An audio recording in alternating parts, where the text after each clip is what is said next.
지금 우리 앞에 1,000만 원짜리 계약건과 10억 원짜리 계약건이 놓여 있다고 가정해 보겠습니다. 물론 이 두 계약은 금액 차이만큼이나 영업 실적도 다르고 회사에 기여하는 정도도 다른 계약건입니다. 만약 여러분이 이 계약들을 성사시켜야 할 영업사원이라면 어떤 계약건부터 처리하는 것이 맞을까요? 당연히 10억 원짜리 계약건을 우선적으로 성사시키는 것이 맞겠죠.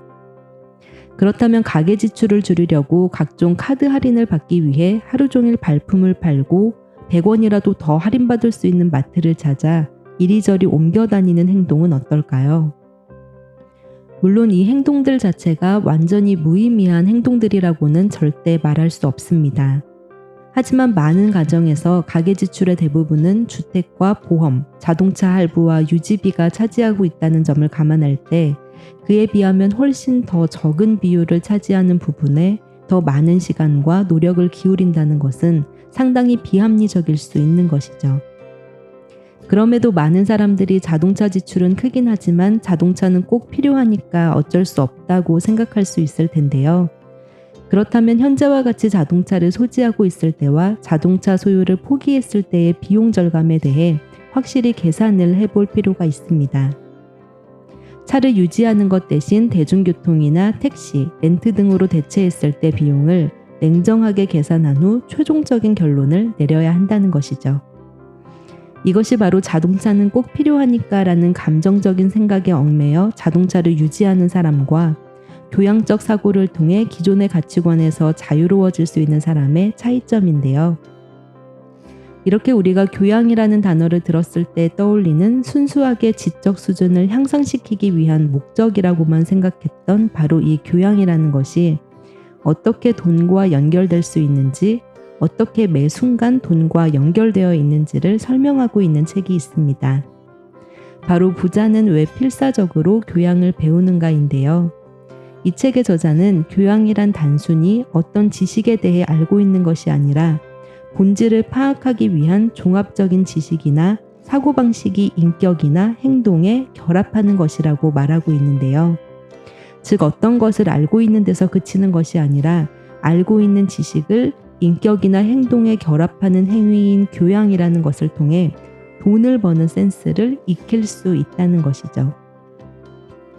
인간은 혼자서는 살 수 없는 사회적 동물이므로 결국 사회 구조 안에서 모든 비즈니스 또한 이루어지는 것이기 때문에 사회학적 교양에 대해 제일 먼저 다루고 있고요.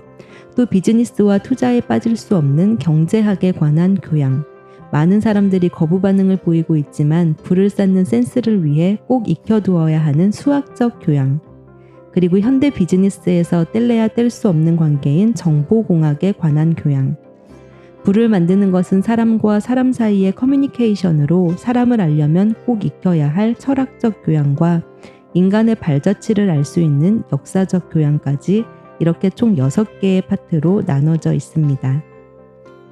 방대한 학문들을 전체적으로 다루고 있는 만큼 이 책의 저자도 말했듯이 이 책은 본질적 교양을 위한 입문서 정도로 생각해 볼 수 있을 것 같습니다. 이 책이 이렇게 6개의 파트로 나뉘어져 있어서 책을 읽다 보면 유독 다른 파트보다 시간이 더 많이 소요되는 파트가 있을 수 있을 텐데요. 저의 경우에는 경제학과 수학에서 사회학이나 철학 등의 파트보다 읽는 데 시간이 조금 더 걸리더라고요.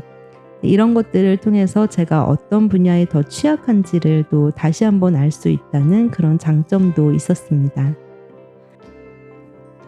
오늘 제가 소개한 할인 행사만 기다리는 행동이 경제학적으로 의미가 없는 이유뿐 아니라 자산가는 왜 친구를 가려 사귀는가, 연역법의 규제는 부자가 되기 쉽다, 인공지능 보급에 따른 수혜자, 자수성가형 부자는 새로움을 좋아한다, 중국은 왜 아낌없이 돈을 쓰는가 등의 이렇게 소제목만 들어도 흥미진진한 이야기들이 많이 들어있는 책이라 교양을 위한 입문서를 찾으시는 분이라면 이 책 부자는 왜 필사적으로 교양을 배우는가를 한번 읽어보시면 좋겠습니다.